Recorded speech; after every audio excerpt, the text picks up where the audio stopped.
Hello everyone, in this video we'll be dealing with extraocular muscles. So we'll be dealing with its introduction, its types, origin and insertion of some of the muscles, nerve supply, action, and lastly its applied aspects. So extraocular muscles are the muscles of the eye which helps in the movement of the eyeball and the eyelids. Contraction of this muscle allows movement of the eyeball within the orbit.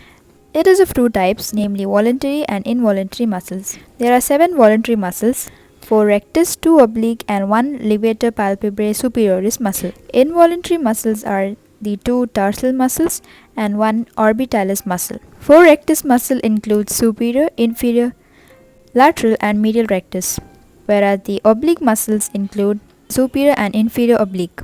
4 rectus muscle arises from the corresponding parts of common tendinous ring of Zinn. This ring runs around optic canal and middle part of the superior orbital fissure. These muscles insert into the sclera in front of the equator of the eye. Next is the superior oblique muscle. This muscle inserts into the undersurface of lesser wing of sphenoid and passes through the fibrocartilaginous pulley to insert into the sclera behind the equator of the eye. Next is the inferior oblique muscle. This muscle arises from the orbital surface of maxilla and inserts into the sclera behind the equator of the eye, posterior and below the insertion of superior oblique muscle.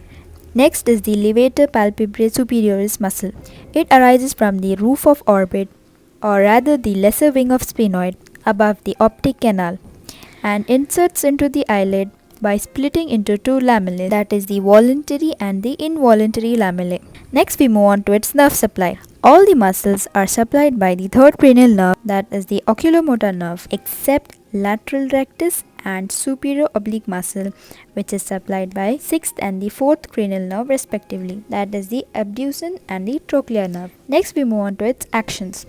The superior rectus helps in the elevation and adduction of the eye. The medial rectus helps in the adduction. The inferior rectus helps in the lowering of the eye and adduction. The superior oblique muscle helps in depression and abduction of the eye. Lateral rectus helps in abduction of the eye, and the inferior oblique muscle helps in the elevation and abduction of the eye.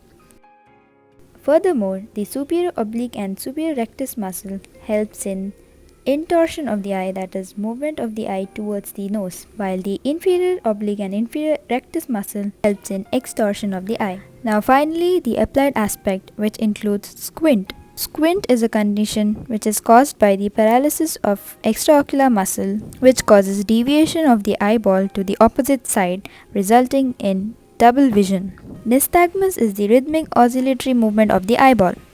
This brings me to the end of my video. I hope you liked it, and if you did, do like, share and subscribe. See you in the next video. Until then, goodbye.